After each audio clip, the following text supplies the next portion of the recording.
My brother publicly humiliated me at our father's funeral, calling me not family, but months later, his ruthless greed made his whole life collapse. Growing up, my brother Liam, 23, male, and I, 30, female, didn't exactly have a perfect family setup, but it wasn't a total disaster either.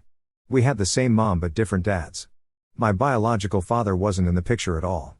According to mom, he took off when I was just a toddler, leaving her to raise me on her own. I don't have any real memories of him, just some old photos and vague stories about how he ran off with another woman. When I was about 4, mom met Anthony, who eventually became Liam's dad.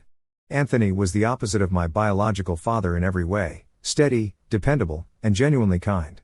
He treated me like his own from the start, which wasn't something he had to do, but he did it anyway. I remember how he'd read bedtime stories to me or take me out for ice cream, even before he and mom got married. When Anthony married my mom, he took things a step further and officially adopted me. At the time, I didn't fully understand what that meant, but looking back, it was a big deal. It wasn't just about paperwork, it was a statement. He didn't have to do it, but he wanted to make it clear to everyone, especially me, that I was his child in every way that mattered. I remember the day mom told me about the adoption. She sat me down and explained that Anthony had talked to a lawyer to make it official. I was only a little kid at the time, but I still remember her saying, "This is Anthony's way of saying you're his, no matter what." From that point on, Anthony never treated me like the kid from a previous marriage. He was at every school play, every parent-teacher meeting, and every little milestone in between. He would tell me, "It doesn't matter whose blood runs in your veins, you're my daughter." That always stuck with me, especially as I got older. Knowing that Anthony chose me when he didn't have to made me feel like I belonged in a way I hadn't before. It's why, even when Liam started to tear me down later, I never doubted Anthony's love for me. A couple of years later, Liam was born. I was excited to have a little brother. I didn't care that we technically only shared one parent. To me, he was just my baby brother, and I loved him. Growing up, we had a pretty normal sibling relationship. We'd play together, fight over toys, and bond over cartoons on Saturday mornings. For those first few years, things were good. But then, everything changed when tragedy struck. I was 17, getting ready for college, and Liam was in middle school when mom passed away in a car accident. It was sudden and unexpected. For me, losing mom was like losing my safety net. She was the one who always knew what to say to make things feel okay, no matter how bad they got. After she was gone, the house felt colder, quieter, like the life had been drained out of it. Anthony tried his best, but there were things only mom could do, like the way she'd hum softly while folding laundry or the way she'd somehow convince Liam and me to stop fighting without ever raising her voice. Without her, it felt like we were all just trying to figure out how to function again, and none of us got it right. Her death hit all of us hard, but for Liam, it was a breaking point. At the funeral, Liam screamed, "Why did mom have to die? It should have been you." Nobody would care if the step-sibling was gone. Hearing that knocked the wind out of me. I felt any bit of affection I still had for him just vanish at that moment. I wanted to clap back at him so badly, but I stayed silent. Anthony, who was normally calm and level-headed, lost it. He scolded Liam in front of everyone, something I'd never seen him do before. But no amount of yelling could undo the damage. From that moment on, my relationship with Liam was never the same. After mom's death, Liam changed. He started blaming me for everything. If something went wrong, it was somehow my fault. I tried to chalk it up to misplaced anger. He was young, and losing mom so suddenly must have been overwhelming. I sometimes wondered if Liam's bitterness started before we even realized it. There were little things, like the way he always had to win, even in the smallest arguments, or how he'd get extra clingy with Anthony whenever I got praise for something. Once, during a family dinner, Anthony complimented me for acing a school project, and Liam immediately spilled his juice all over the table, then burst into tears about how nobody loved him. At the time, I thought he was just being dramatic. Now, I see it as a preview of what was to come, a need to constantly be the center of attention and a refusal to share the spotlight, even with family. I guess it was easier for him to paint me as an outsider than to deal with his own insecurities. But as time went on, his resentment didn't fade, it grew. Liam started throwing little jabs at me, especially about the fact that we had different dads. He'd say things like, "You're not really part of this family," or, "You're just the stepkid." At first, I brushed it off, thinking it was just his way of processing grief, but as he got older, it became clear that he genuinely believed I didn't belong. By the time Liam hit his late teens, his attitude became unbearable. He was constantly trying to one-up me, whether it was about grades, jobs, or anything else. When he failed to get into his dream high school and later his top choice university, he took it personally. Meanwhile, I had graduated college and landed a decent job at the city office. Instead of being happy for me, Liam saw it as competition. The one thing Liam could cling to was the fact that he was Anthony's biological son. He started flaunting it like it was some kind of badge of honor. "I'm Dad's real son," he'd say, as if that somehow made him better. It was exhausting. Anthony, for his part, never treated us any differently. To him, I was his daughter in every way that mattered. But Liam saw things differently. He acted like I was stealing something from him. Anthony's love, attention, whatever. As soon as I could, I moved out. I needed space from Liam and all the negativity he brought with him. I didn't hate him, but I was tired of constantly being dragged into his issues. When I visited Anthony, I'd coordinate my visits so Liam wouldn't be around. It wasn't worth the drama. Liam, on the other hand, stayed home with Anthony all through college. He framed it as being loyal or responsible, saying things like, "I'm here to take care of Dad," but let's be real, Anthony didn't need taking care of. Liam just didn't want to leave the comfort of home. When Liam graduated college and landed his first job, he called me, not to reconnect or anything, but to brag. "I got a job at a way better company than your little city office gig," he said. "Must be Dad's genes, right? Guess it pays to be the real son."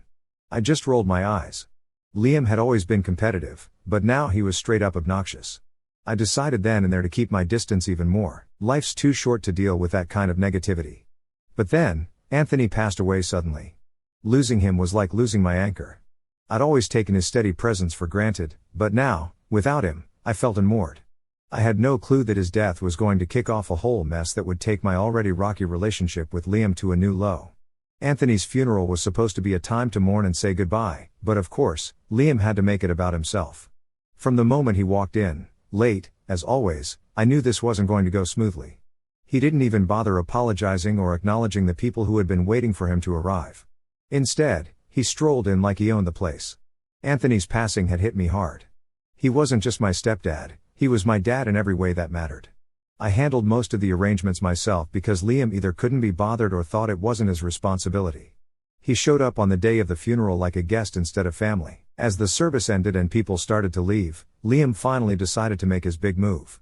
While I was thanking some of the attendees for coming, Liam grabbed my arm and said, "We need to talk about Dad's inheritance."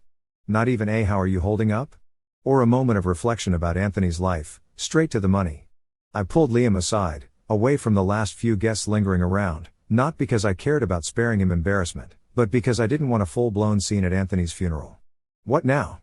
I asked, already annoyed and bracing for whatever garbage he was about to spew. He leaned against the wall with that smug grin he always wore when he thought he was outsmarting everyone. "It's simple," he said, like he was explaining math to a toddler. "I'm Dad's real kid, so obviously everything he left should go to me." I blinked, half wondering if he was serious. This was low, even for Liam. "You're kidding, right?" I asked. "Nope," he shot back, crossing his arms. "You're not even his real kid. It'd be ridiculous for you to get anything. You're just a step-sibling. It would seem greedy of a stepson to ask for money. You're not actual family." I didn't let him see how much that stung. Anthony had been my dad since I was little, legally adopting me and treating me like his own flesh and blood. There was never a moment where he made me feel like I wasn't his daughter. But none of that mattered to Liam. To him, biology was the only thing that counted. "You're serious?" I asked, trying to figure out how he twisted this logic in his head. "Of course I'm serious," he said with a sneer. Dad would have wanted his real son to inherit, not some outsider. That word, outsider, hit harder than I wanted to admit. Liam had always found ways to remind me that, in his eyes, I wasn't really part of the family. I knew if I refused, he wouldn't back down, and I'd be starting a conflict I didn't want to be in. I wasn't about to waste my time fighting with him. Anthony's death was already tearing me up inside, and I wasn't about to let Liam drag me down further. "All right," I said, keeping my voice calm, even though I was boiling inside. "You can have it all, every last bit of it. But here's the deal, you never contact me again, ever. Not for money, not for help, not for anything. We're done." Liam's grin stretched wider. "Like I'd ever want to contact you," he said, practically laughing. I stared at him for a second, feeling both anger and pity. He might have thought he won, but he had no idea how this was all going to blow up in his face. "Good," I replied. "Then we're agreed." I walked away, leaving him standing there. Part of me wanted to tell him the truth, that Anthony had legally adopted me, which meant I had every right to half of the inheritance, but I didn't. I didn't want to stoop to his level or turn this into an even bigger mess. The next day, I went straight to a lawyer to begin the process of renouncing my share of the inheritance. The lawyer seemed surprised when I told him my plan. "Are you sure about this?" he asked. "Positive," I said. "I don't want anything to do with it." The lawyer explained that because Anthony had officially adopted me, I was entitled to an equal share, but I didn't care. I just wanted to be free from all the drama. When the paperwork was finalized, I called Liam to let him know. "I've renounced my share," I said. "It's all yours now. Enjoy." I could hear the smugness in his voice as he replied, "Good. About time you did the right thing." I didn't bother responding. I just hung up and tried to put it all behind me. I thought that would be the end of it, that Liam would take his newfound wealth and leave me alone for good. I gave him exactly what he wanted, the entire inheritance.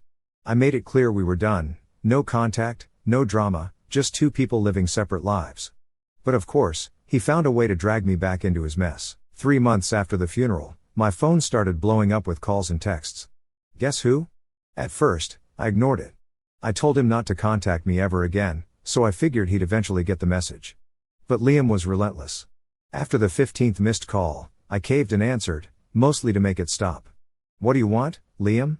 I said, not even trying to hide my annoyance.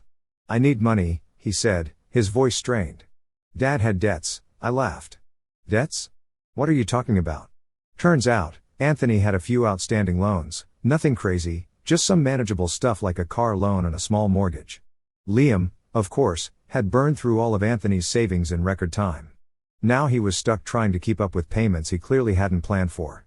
"Why is this my problem?" I asked. "It's not just the debts," Liam continued, ignoring my question. "There's interest, penalties.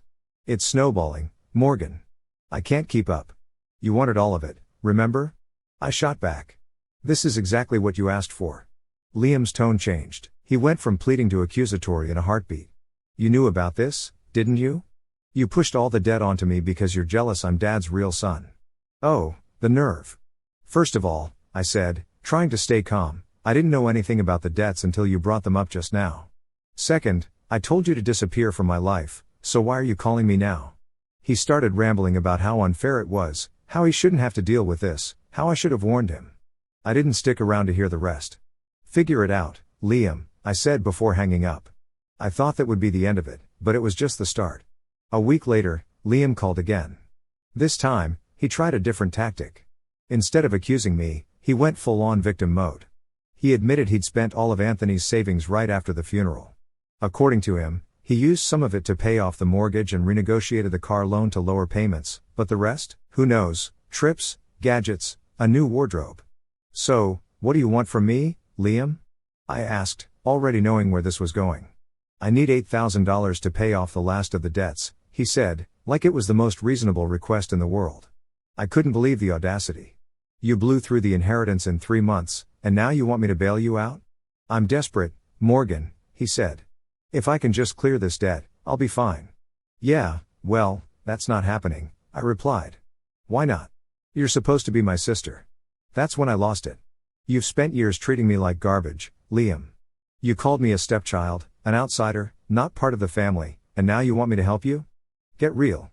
But Liam didn't give up. A few days later, he showed up at my workplace. I didn't even know how he found out where I worked, but there he was, waiting for me in the parking lot during my lunch break. "Morgan, please," he started, looking more disheveled than I'd ever seen him. "I'll do anything, just lend me the money," I sighed. "Liam, I'm not giving you a dime. This is your mess." "But I've already renegotiated the car loan," he protested.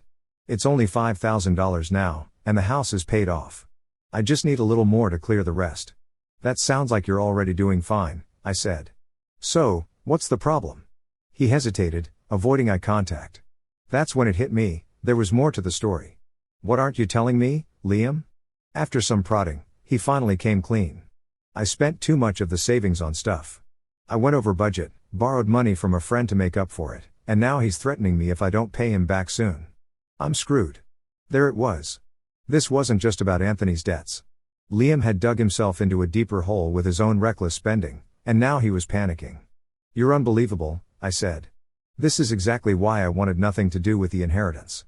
You can't handle responsibility, Liam. You never could. I know I messed up, okay? But you can help me fix it." Just $8,000, Morgan. That's all I need.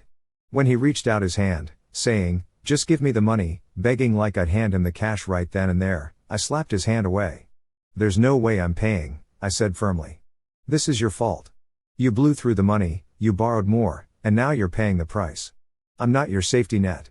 Liam glared at me, rubbing his hand after I slapped it, his face turning red with frustration. "Why can't you just help me? Is it because we're only half siblings? Is that it? Stepchildren are the worst, always acting like they're entitled to everything when they're nothing but outsiders." His words stung, but I wasn't about to let him see that. I felt my stomach churn, but I kept my expression cold. "You've treated me like I'm nothing for years, Liam, and now you want my help? You're pathetic." "No, it's not happening." I turned on my heel, got into my car, and started the engine. Before pulling away, I rolled down the window just enough to get the last word in. "Don't ever show up here again. If you do, I'll call the police. Oh, and by the way, good luck digging yourself out of the hole you're too stupid to stop digging." Then I drove off, leaving him standing there, red-faced and fuming. But as I glanced at him in the rearview mirror, something about the way he stood there, seething, sent a chill down my spine. I could feel it in my gut. Liam wasn't going to let this go. It felt like he was already plotting some way to get back at me. That's where I am now. I'm bracing for whatever ridiculous or vindictive move he tries to pull next. I'll keep you guys posted. Something tells me this is far from over. I wish I could say Liam took the hint and moved on, but of course, that would have been too easy. If anything, things went from bad to worse, and honestly, I should have seen it coming. The guy wasn't going to just let it go, not after the way I shut him down. It started small. I started getting strange messages on my social media from accounts with no profile pictures and random usernames. Stuff like, "You think you're better than us, and family doesn't turn their back like you did." At first, I ignored them, assuming they were spam or bots, but the tone felt personal, like whoever was behind them knew me. I had a sinking feeling Liam was pulling the strings, but without proof, there wasn't much I could do. Then he'd call the city office where I worked, asking to speak with me. At first, the receptionist didn't think much of it. She assumed he was just a concerned family member trying to get in touch. She'd leave me messages like, "Your brother called again. Should I tell him to try later?" I brushed it off, figuring he'd eventually get the message and stop. But Liam doesn't know how to take a hint. The calls started coming daily, sometimes multiple times a day. It became clear he wasn't just trying to reach me, he was deliberately harassing my coworkers. One day, the department manager called me into her office. She looked annoyed as she handed me a sticky note with Liam's name on it. "Morgan, your brother's been calling nonstop," she said, clearly irritated. "He's even accused you of hiding from him. What's going on?" I was mortified. Liam wasn't just being a nuisance, he was actively trying to sabotage my reputation at work. I apologized profusely and assured her I'd take care of it. I blocked his number, thinking that would slow him down, but I should have known better. Instead of backing off, he doubled down. As I explained the situation to my manager, one of my coworkers who overheard the conversation chimed in with a smirk. "Sounds like your brother needs a hobby," she said, trying to lighten the mood. "Maybe we should get him one of those paint-by-numbers kits or, I don't know, a therapist." I chuckled despite myself, grateful for her attempt to diffuse the tension. She was one of the few people who knew the full story, and she'd been a quiet support system through all of Liam's antics. Despite all my attempts to cut Liam off, he still decided to escalate. One morning, he showed up at my office, unannounced and uninvited. Not quietly waiting in the parking lot or lurking around the building. No, that would have been too subtle for Liam. He stormed straight to the front desk and started yelling at the receptionist. "I need to speak to Morgan now," he barked, his voice echoing through the lobby. "She's been ignoring me, and I won't leave until I see her." The poor receptionist tried to calm him down, but Liam wasn't having it. "Do you know who I am?" he shouted. "I'm her brother. Family comes first, right? Or is this place too busy kissing Morgan's ass to understand that?" As I watched him from the glass doors of my office, I felt a mix of embarrassment, anger, and disbelief. My hands trembled, but I forced myself to stay composed. How did it come to this? The little brother I used to help with homework was now yelling at my coworkers, dragging my life into chaos. When security finally escorted him out, I ducked into the bathroom, locked the door, and let out a shaky breath. I splashed cold water on my face, trying to calm the storm raging inside me. What if I've handled this all wrong? I whispered to myself. For a brief moment, doubt crept in. Maybe I should have done something differently. But then I remembered his smug, entitled face and reminded myself this wasn't my mess to fix. When the guards arrived, Liam refused to leave. He made a huge scene, shouting about how I was turning my back on family and how I was too high and mighty to help him. "You think you're better than me, Morgan?" He sneered as the guards escorted him out. "Just because you've got some pathetic little government job doesn't mean you're anything special." Before leaving, he turned to glare at me through the glass doors. "This isn't over. You're going to regret this." I was beyond furious. Liam had crossed a line by involving my workplace in his nonsense. This wasn't just about me anymore, it was affecting my job, my coworkers, and my reputation. The next day, my manager called me into her office again. She was polite but firm. "Morgan, we need to address what happened yesterday," she said. "This kind of disruption can't happen again." "I completely understand," I said. "It won't happen again." And I meant it. That evening, I filed a police report against Liam for harassment. I didn't want to, but at this point, he left me no choice. The officer I spoke to was sympathetic and took my statement seriously. "If he shows up at your workplace again or tries to contact you, let us know immediately," he said. I thought that might finally put an end to it, but Liam had one more trick up his sleeve. A few days later, he sent an email to the entire office. The subject line read, "The truth about Morgan," and the email was full of lies. He accused me of stealing from the inheritance, abandoning my responsibilities as a sister, and even attached random screenshots of bank statements to make it look like I'd taken money that wasn't mine. My manager called me into her office again, this time with HR. She slid a printed copy of the email across the desk. "Morgan, we need to talk about this," she said. I was shaking with anger as I read through the email. "This is all lies," I said, my voice trembling. "He's just trying to ruin my life because I won't give him money." HR assured me they believed me, but it was clear the situation had escalated too far. I forwarded the email to the police and followed up on my harassment report. They issued Liam a formal warning, letting him know that any further contact with me or my workplace would result in charges. That warning must have shaken him because, for the first time in months, Liam went silent. No more calls, no more emails, no more showing up unannounced. I finally felt like I could breathe again, but the damage was done. My reputation at work had taken a hit, and even though my coworkers were supportive, I could tell some people were still wary. HR offered me the option to transfer to a different branch, and I took it without hesitation. I packed up my desk, said goodbye to my team, and moved to a quieter location where I could focus on rebuilding. He didn't stop there. Last week, I got a call from my bank. "We need to verify a recent account update request," the representative said. My stomach dropped. I hadn't made any requests. When I pressed for details, they told me someone had tried to change my contact information and security questions. The request had come from a phone number I didn't recognize, but the representative mentioned the person had claimed to be me. My mind went straight to Liam. It had to be him. No one else would even think to pull something like this. I reported the incident immediately, and the bank flagged my account for fraud. Liam might have thought he could control me through his antics, but in the end, I'm the one who walked away stronger. He's lost not just my help but any shred of respect I might have had left for him. If things stall here, I'll post another update, but knowing Liam, this might just be the calm before the next storm. After the whole inheritance drama, the harassment, and finally having to call the police on him, I've been trying to move on and rebuild my life. It's been quiet, which is exactly what I needed. It's been a few months now, and Liam has stayed out of my life, probably because the cops made it crystal clear that one more stunt would land him in serious trouble. Honestly, I never thought it would come to this. I'd always hoped we could at least be civil, even if we were never close, but after everything he pulled, I've realized holding on to that hope was just setting myself up for disappointment. Liam's latest actions left him in a bad spot, and I've heard bits and pieces about what's happened to him since.